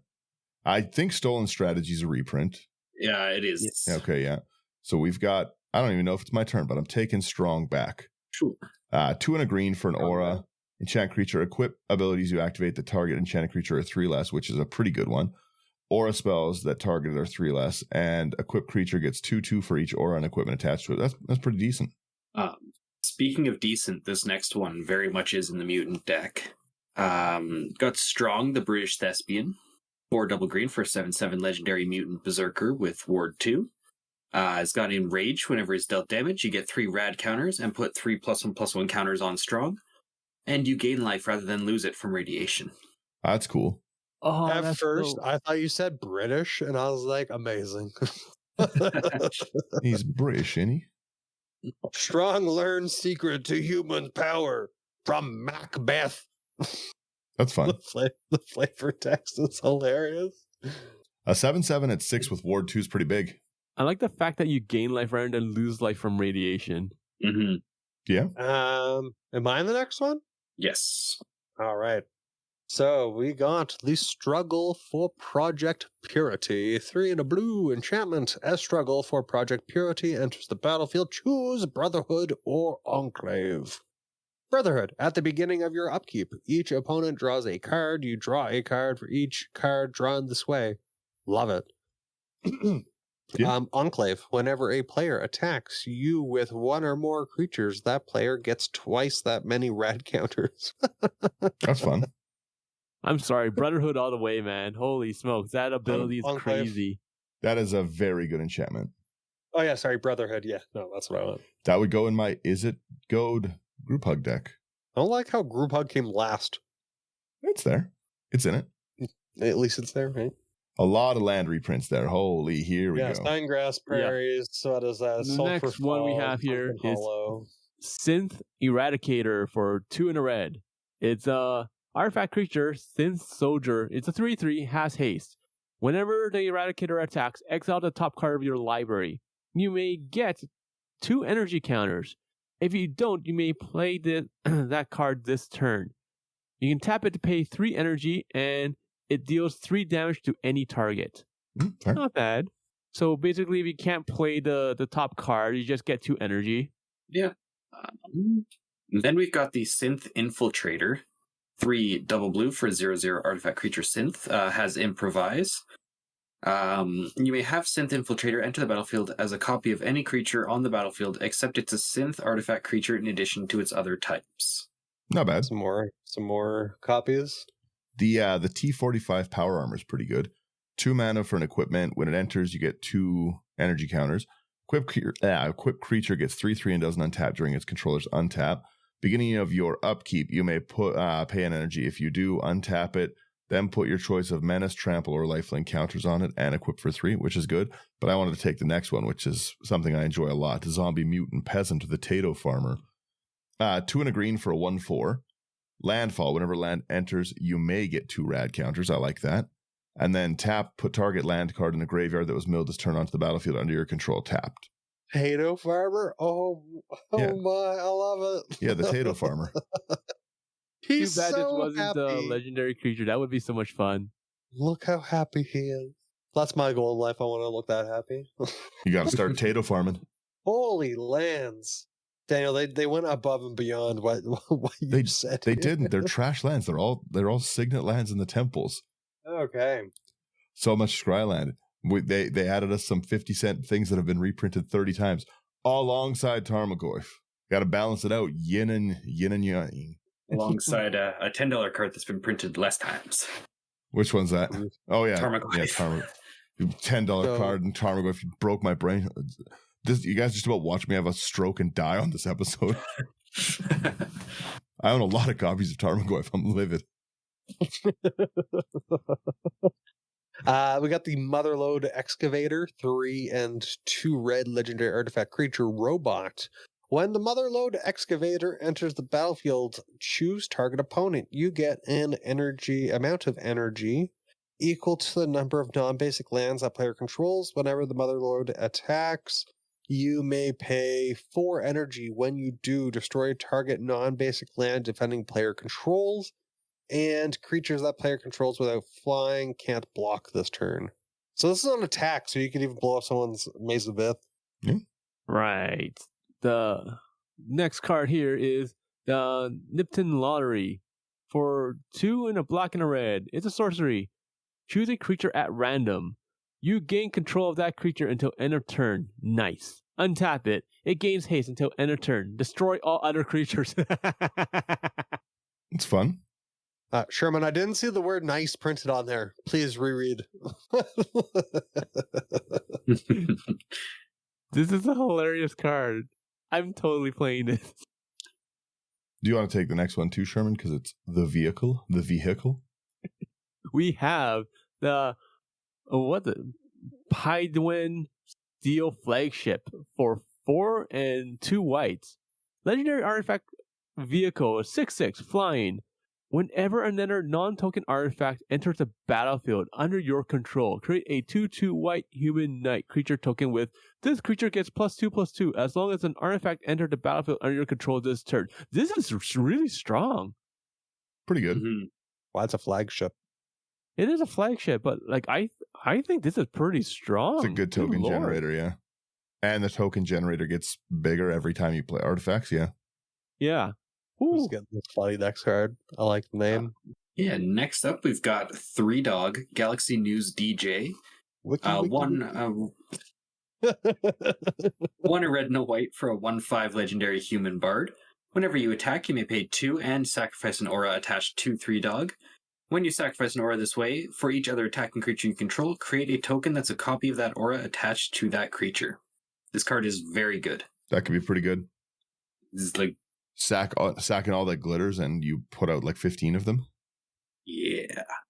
So they automatically get +15 for all the copies that you have. Yeah. Plus whatever else you may. Pretty okay. Yeah, I think it's pretty passable.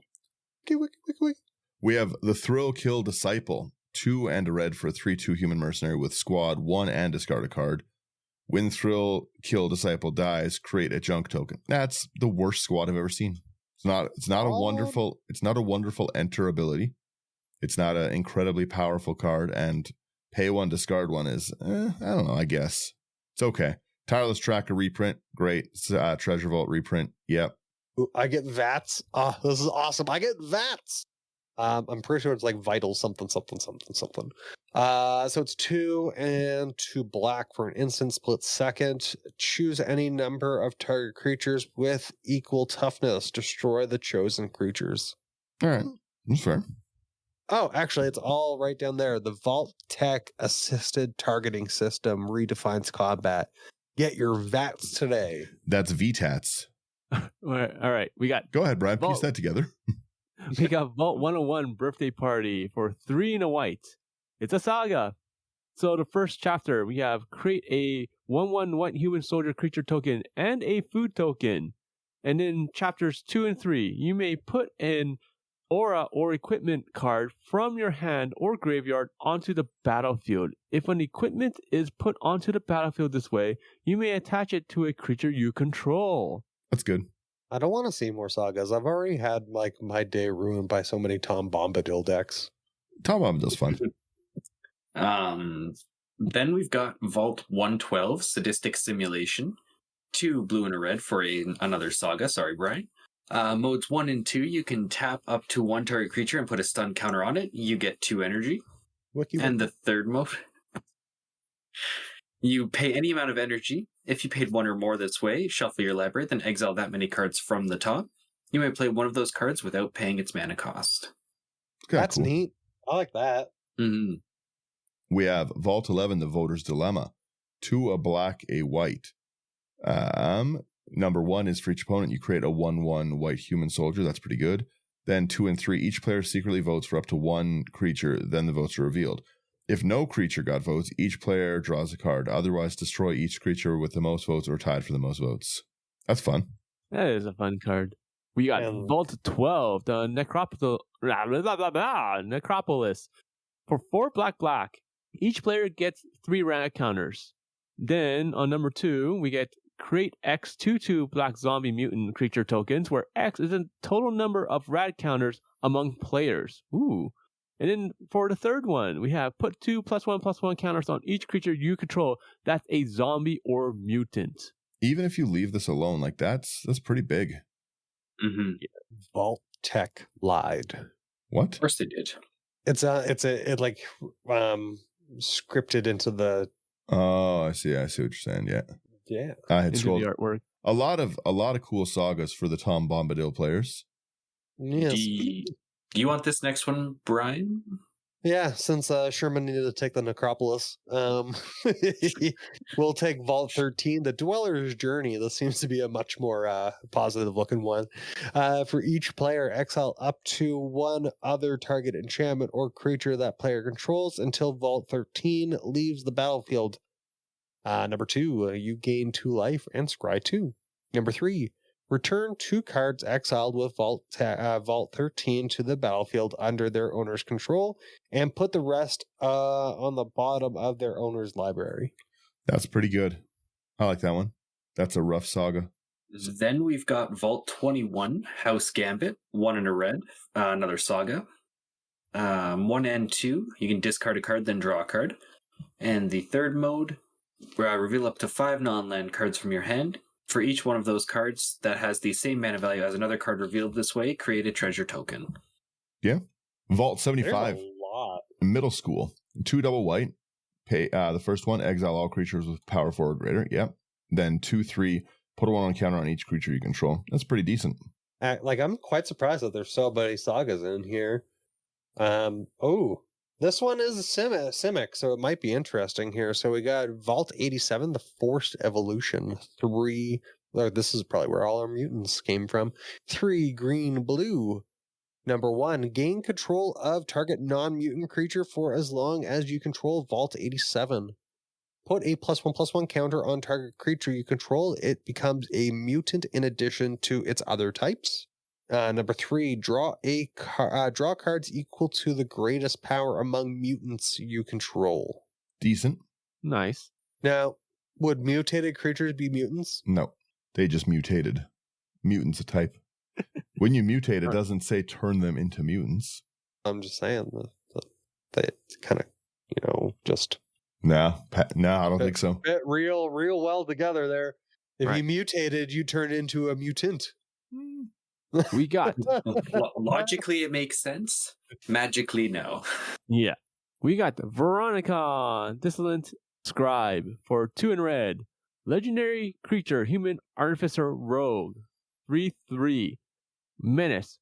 Whenever Veronica Dissolent Scribe attacks, you may discard a card. If you do, draw a card. Whenever you discard one or more non-land cards for the first time each turn, create a junk token. To go with this junk card. I'm sorry. It's bad. It's so bad. It's not wonderful. Half of a Faithless Looting on a commander. I don't know. Pass. They reprinted Vigar. I think that was actually the last one. What a disappointing ending. No, wait. There might be one more. Yeah, Wake the Past. No, that's a reprint. No, that's a reprint. We've got Wasteland Raider. Yeah, there we go. Take it away, Slothy. Redeem it. 2 double black for a 4/3 human mercenary with squad 2. And whenever it enters the battlefield, each player sacrifices a creature.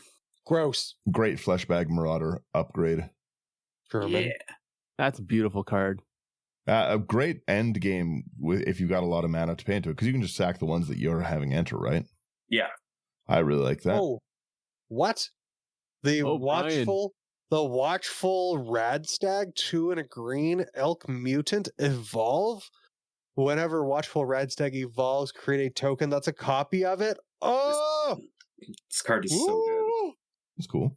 Don't mistake. What is that word? Timidness For defensiveness. Amazing. That's fun. I love that card. I need so many. We also have a Wild Wasteland. 2 in a red, skip your draw step. At the beginning of your upkeep, exile the top 2 cards of your library. You may play those cards this turn. That's decent. Not bad. What else do we have here? Please. We've got one more rare there, Mr. Sherman. We have Yes Man Personal Securitron for 2 and a white. Legendary artifact creature robot. 2/2. Target, you tap it, and target opponent gains control of Yes Man Personal Securitron. When they do, you draw 2 cards and put a quest counter on Yes Man. Activate only during your turn. It has a wild card. When Yes Man leaves the battlefield, its owner creates a tapped 1/1 white soldier creature token for each quest counter on it. Yikes. Cogsworth. Yes, man. That seems like a fun one. Yeah, that's it. Episode done. And then I just cut it. Just done. That's it. We're done now. There was one more. The bobblehead is worth talking about. I'll let Sherman take it too. Well, they have a lot of bobbleheads, though. That's the only problem. Is there? So yeah, there's 7 of them. One for each special. Yeah. All right, we'll take the first one. That's it. All right, cool. So we'll just talk about the agility bobblehead for 3 mana. You can tap it, add 1 mana of any color. All the bobbleheads are going to do that. And then they all have some sort of special ability. For this one, it's 3 and a tap. Up to X target creatures you control each gain haste until end of turn and can't be blocked this turn, which is amazing. Except by creatures with haste, where X is the number of bobbleheads you control as you activate this ability. So once again, there's a bunch of bobbleheads. Each one has a different ability. Go through all the bobbleheads. I'll do the next one. Charisma bobblehead is a 3 mana. You tap to add 1 mana of any color. Pay for create X 1/1 white soldiers, where X is the number of bobbleheads you control. Activate as a sorcery. I'll just quickly show that one on the screen, and then let me run to the next one. Next one's going to be Endurance. Really nice. There's a lot of cool cards in the uncommon section as we're scrolling through. A lot of other legends as well, which is nice, but we simply don't have time for them. Hour 45 minutes in. I do really like the Cultivate artwork, by the way. Yes. Mm-hmm. Okay. But the Endurance bobblehead, 3 mana. You can tap it for 1 mana of any color. 3 and tap it. Up to X target creatures you control get +1/+0 and indestructible until end of turn, where X is the number of bobbleheads you control as you activate this ability, and activate only as a sorcery. Very quickly, before we move on to the next one, there's one uncommon I wanted to talk about. The overflowing chalice that looks like a flask? No. Gary Clone. 1 and a white for a 1/3 human citizen with squad 2. Whenever Gary Clone attacks, each other creature you control named Gary Clone gets +1/+0 until end of turn. That's cool. This was my favorite vault in all of Fallout. It's such a creepy one. It's so unsettling. Yeah. And then the next one that we have is the Intelligence bobblehead. 3 colorless. Tap to add 1 mana of any color. You can pay 5 to tap to draw X cards, where X is the number of bobbleheads you control. Decent. Right. I'll take the next one real fast here. So we have the Luck Bobblehead. So once again, 3 mana, tap to add. You can tap 1 mana and tap it. Roll X 6-sided dice, where X is the number of bobbleheads you control. Create a tapped treasure token for each even result. If you roll 6 exactly 7 times, you win the game. That's cool. I like that one with the leprechaun hat. There's another one worth talking about too. It's the Nuka-Cola vending machine. Because of how prevalent the food decks are right now, it's 3 mana. You pay 1, tap it, create a food token. Whenever you sack a food, create a tapped treasure. Pretty decent. Woof, yeah. Next one's going to be Perception Bobblehead from the looks of it. Yeah. You got that, Sloth? Sure. Yeah, Perception Bobblehead, 3 mana. You can tap it for 1 mana of any color. 3 and tap it to look at the top X cards of your library, where X is the number of bobbleheads you control. You may cast a spell with mana value 3 or less from among them without paying its mana cost, and put the rest on the bottom of your library in a random order. I wanted to quickly mention this Paladin Dance here. We missed that one, and I liked it. Paladin Dance, Steel Maverick, 2 and a white, 3/3 Synth Knight. Vigilance, Lifelink, exile it. Each creature you control that's an artifact or human gains indestructible. That's a pretty solid ability on a commander. I need to be the example, not the exception. Yeah. And a 3/3 Vigilance Lifelink at 3 is pretty great. And the artwork's pretty cool. I really enjoy that Putrefy art. If they made it like glow in the dark, that'd be awesome. They're reprinting Tarmogoyfs. Can't see why they couldn't do that. They got money to burn. All right. The next one we have is Strength Bobblehead, unless I'm wrong. Yeah. The usual. And then the ability is tap 3 and you tap it. Put X/1/1 counters on target creature, where X is the number of bobbleheads you control. Activate only as a sorcery. Yeah. I believe that was the last of the bobbleheads. Was that strength? The talisman looks like a comic book in a locker. I love it. I just wanted to call out that art. I love it. But I'm done. All the talismans are nice. Again, it looks like there's great cards in these decks. But I just, I'll let everyone give their thoughts on this set first. I'm going to let everyone, I'm not even giving mine. Everyone can guess mine. Whoever wants to go next can take it. I'm guessing my name Daniel is loves Daniel. Oh, please, Sherman. I'm guessing Daniel loves this set. He loves it so much. He's like, every card's a banger. I want a Tarmogoyf every single time I open a pack. I do, but not like this. Never like this. All that glitters is hilarious. It's like a hockey player who got punched in the face. He's missing his front tooth, but the lucky 38. It looks great. Overall, like this set, it's for Fallout fans. Mainly for Fallout fans. I kid you not. Like the amount of flavor this set has is like almost equivalent to Lord of the Rings. Mm-hmm. You know, like the amount of depth they went into doing the research and figuring things out for different characters and side quests and all that stuff. Yeah, it's mainly for bringing Fallout fans to Magic, or people that play Magic that are Fallout fans, you know, just to get them to buy more. Other than that, the cards themselves, like I like a few cards here and there. Like I like maybe like a dozen cards. Overall, I might get the mutant deck just because I want to play around with the rad counters and everything, or I might proxy it. I don't know. I haven't decided yet. But other than that, it's kind of a meh set for me overall. Sorry. Thought that you're excited too. You take it next. Sure. Yeah, kind of like Sherman said, the flavor in this set is unreal. It all looks and feels like this is kind of what they should have done in regards to a Fallout set.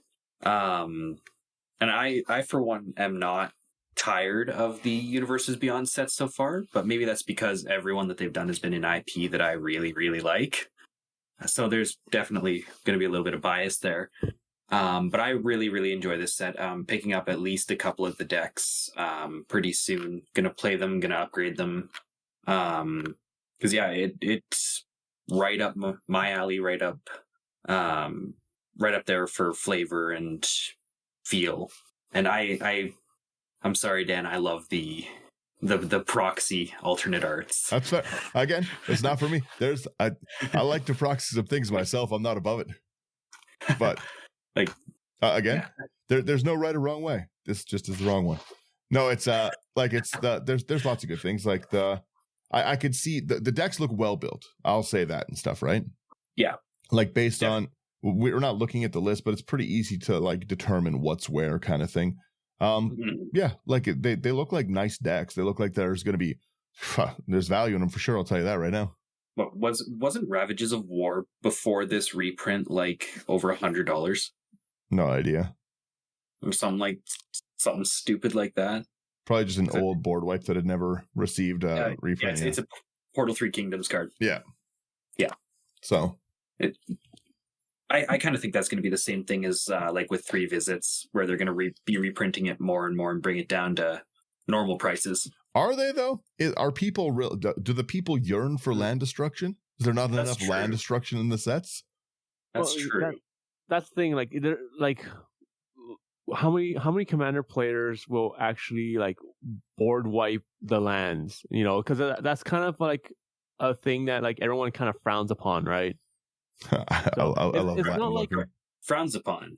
I'll give a good plug. When I was playing with the Rogue's Passage on their recent video, we board wiped lands I think 2 or 3 times in that game. Good times. Some degeneracy happened. Yeah, that's I don't know. People got to stop whining about that. Like I said, this one's not like as much for me. I just I don't get super excited about the video games ones, but it's because I don't really play a lot of video games, right? I could see if you played video games and love this stuff, like that there'd be a good, like I'm sure they'll do a Borderlands one as well at some point, and people love Borderlands. So cool. Yeah, exactly, right? The artwork would be awesome if they do it in the Borderlands artwork. Yeah, I just don't like really play video games too much. Like I just don't really have time, so I was never a Fallout fan. Like my brothers would probably like this because they all played it, right? My wife would probably like this because she likes games, but it's not for me. For me, COD's were Supremacy Gang. I'm going to turn this $1 rare into a menace. I played Fallout, so I do enjoy some of the flavor. Like I do see it, but I haven't played all of the games. So I think that's where my downfall to some of the like lore comes from. I probably would have enjoyed it more, but I don't really have much more to say.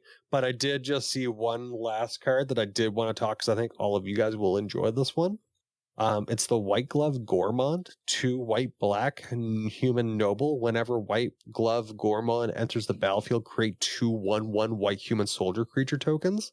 At the beginning of your end step, if another human died under your control this turn, create a food token. I like it. Please, my humans are food. I thought that was just fun. Like you could turn my humans become food tokens, which then become treasure tokens. It's an evolution of things. Yeah, there's cool stuff. Yeah, well, like you're always gonna find cool stuff in new sets, regardless, right? But like the question is like how many of it's stuff that you'll actually enjoy? Can you just wait and buy singles or not? You know, like that's why I'm like, or like, you know, make a proxies. Because that's what I did, and you guys didn't care. Yeah, I don't care. Proxy whatever you want. Too many sets to keep up with. Yep. Go to Abyss Proxy Shop. Promo code IT99. Yeah, because like, of all this, like before you guys jumped in, like me and Sloppy were talking, and we're looking at the release schedule, and like I'm saving most of my money. Like I'm saving up for Bloomborough City. Yeah, that's what one of my other friends said too. That set looks like fantastic. Like because like after Fallout we have the Thunder Junction, which is like they have a group hug pre-con. You know I'm in. I don't even need to see the list. I'm sold. But like you have Thunder Junction, then you have Modern Horizons 3, which everyone's already complaining about the prices for that. Wild. Assassin's Creed, which I'm like meh, and then we have Bloomborough, which is in August. Bloomborough seems like the return to Magic that I'm looking for. Like it seems like finally like a Magic set for me. The last few sets haven't felt like Magic sets to me. Doctor Who didn't feel like a Magic set to me. This doesn't. Like I didn't like the new Capenna style look of like the like mob aesthetics. I don't like the vehicles. I don't know. Wildwood Eldrans, going back to the fairy tale kind of thing. It was okay. It's all right. I don't know. it's going to hit everyone differently depending on what your interests are and whatnot, right? But like at the same time, I can see where Daniel's coming from, just because like for a lot of the sets, you know, it's like the last set that's kind of fantasy was like Eldraine. What they're doing right now is unprecedented in Magic, right? Like they're taking the main story arc is kind of done. They're exploring things with like this Omen Path arc. So they're kind of like playing around a little bit. And this is the only time, like, as much as I dislike what they're doing right now, it's the only time that it really fits. You can't start shoving in like the Thunder Junction stuff in the middle of a main story arc, right? Like where they're fighting like actual bad guys and then suddenly, oh, it's a cowboy set, right? Like it wouldn't make sense. So they're having a little bit of time to have some fun, reset after the story. And the Omen Path story is still flushing out, right? It's the beginning. You can't judge a book series on its first few chapters, right? And we're in the first few chapters of a newest thing where they're trying to introduce new characters, blah, blah, blah. But all of that doesn't change that I don't like it. Bloomburrow is like the only thing that I have seen lately that I do like. I really like the art style of it. Even if only their pre-spoiled cards are what was printed, there's cards that I'd want to build on that, right? Like it's very Redwall-esque in the artwork. That was the book. Ooh, I remember Redwall. Yeah, but that was it. Yeah. Sound it. I'll hit it. Send it. Yeah, there's this. Yeah, if you like this set as much as me, let me know in the comments. It's I'd love to know what you. It's like I said, I'll hear Slothy's lists and probably end up enjoying them. So that's good. I might cut this into 2 episodes, by the way. It's kind of short. It might be one long video, but 2 separate podcast releases. We'll see. If you guys just get a random video or random second podcast in the week, you'll know what's up. Yeah, that's pretty much it. Websites into99.com, YouTube, coming to Patreon. You guys get it. Send it. Yeah. Yeah, I'm not even excited for the outro credits. This says taking the wind out of my sails. Tarmogoyf. All right, everyone. Later. Not even good Tarmogoyf artwork, too. That's the offensive part. Cogsworth, please. Cogsworth, please. End the show.